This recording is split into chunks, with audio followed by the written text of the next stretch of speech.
तो दोस्तों आज हो गया 16 सितंबर 2021। बिहार समेत देश दुनिया की बड़ी और ताज़ा समाचार लिखे हैं सिर्फ आपके लिए। चलिए फटाफट खबर शुरू करते हैं। उससे पहले चैनल को आप तक सब्सक्राइब ना किया हो तो फटाफट चैनल को सब्सक्राइब कर दें, लाइक कर दें, शेयर कर दें ताकि इसी तरह की खबर आप हर रोज़ देख सकें। चलिए शुरू करते हैं आज की पहली बड़ी खबर।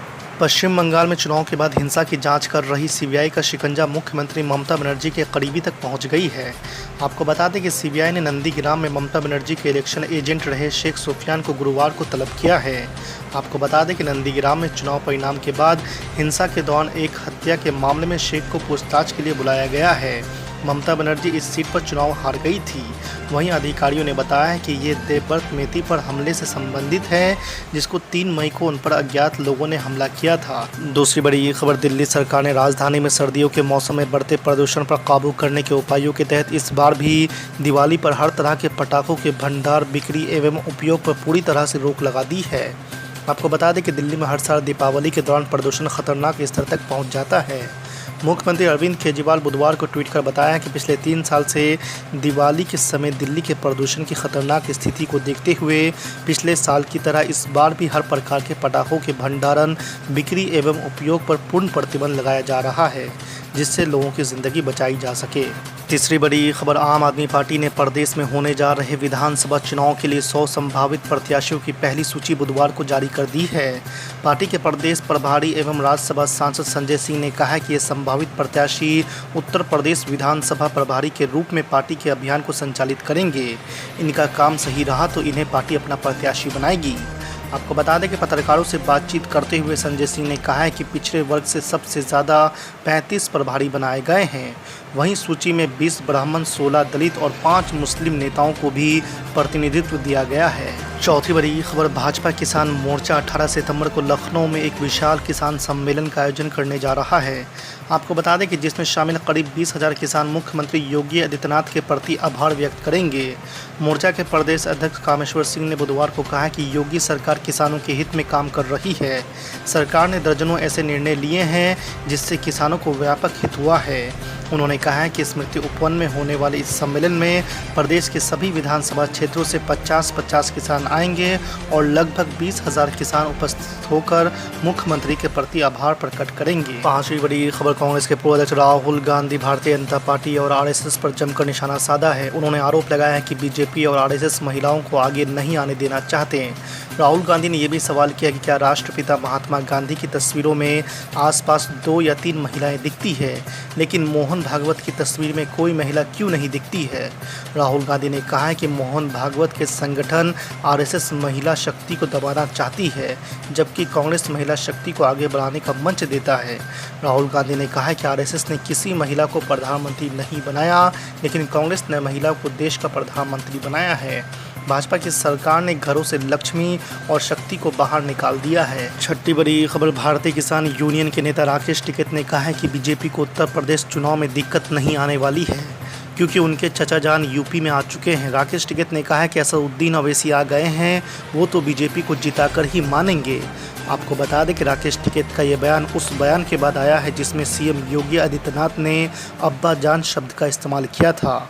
आपको बता दें कि योगी आदित्यनाथ ने बीते रविवार को कुशीनगर में एक कार्यक्रम को संबोधित करते हुए दर्शकों से पूछा था कि क्या उन्हें राशन मिल रहा है और 2017 से पहले ये राशन उन्हें कहां से मिल रहा था। मुख्यमंत्री ने कहा था क्योंकि तब अब्बा जान कहे जाने वाले लोग राशन खा जाते थे। सातवीं बड़ी खबर, यूपी चुनाव में भले ही करीब 6 माह बाकी हो, लेकिन अभी से ही अब्बा जान चचा जान के बहाने घमासान छिड़ गया है।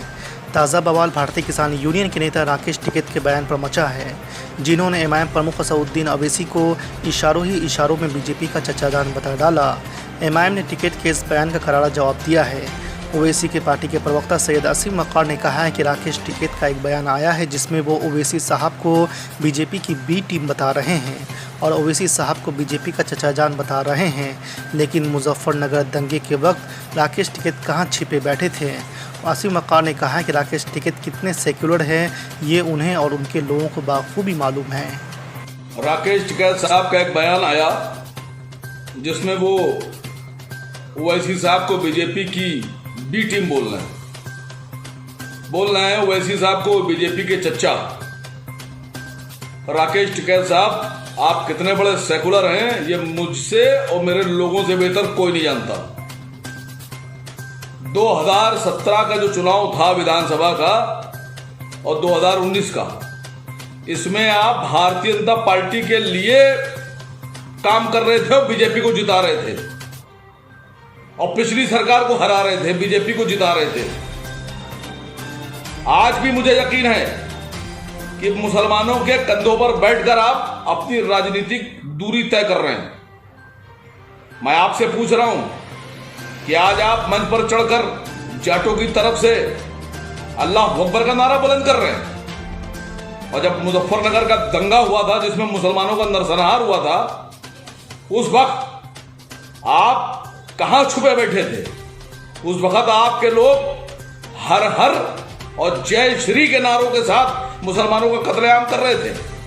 कोई बयान आपका नहीं आया, कोई शांति अपील आपने नहीं की, और आज आपको बीजेपी बीओसी टीम यहां बयानबाजी कर रहे हैं। मैं यकीन से कह रहा हूं कि 2022 के चुनाव में तय हो जाएगा कि राकेश टिकैत साहब बीजेपी की पिच पर बीजेपी के गेंद और बल्ले के साथ खेल रहे हैं।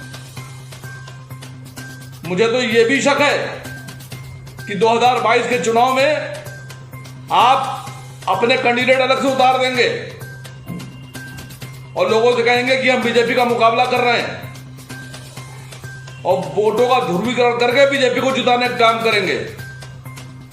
यह भी शक है मुझे कि अभी भी बीजेपी के लिए काम कर रहे हैं आप। किसानों को धोखा दे रहे हैं, मुसलमानों को धोखा दे रहे हैं, सबको धोखा दे रहे हैं आप अपने गिरेबान में झांकिए और झांकने के बाद ये बताइए कि आप असलियत में क्या हैं। बाकी तो 2022 तय कर देगा कि कौन किसका एजेंट।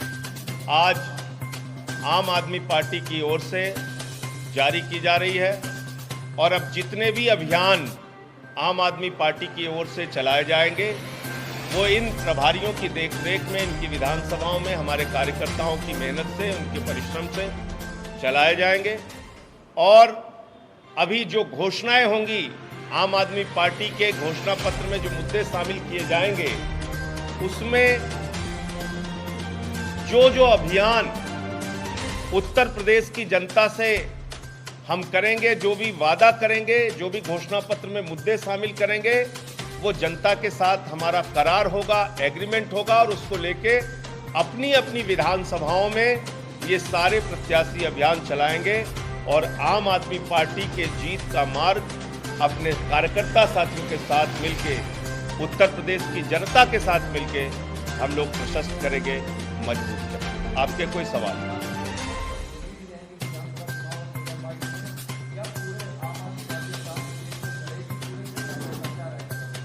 आम आदमी पार्टी ने पहले ही ऐलान किया है कि हम 403 विधानसभाओं में चुनाव लड़ेंगे, अकेले चुनाव लड़ेंगे।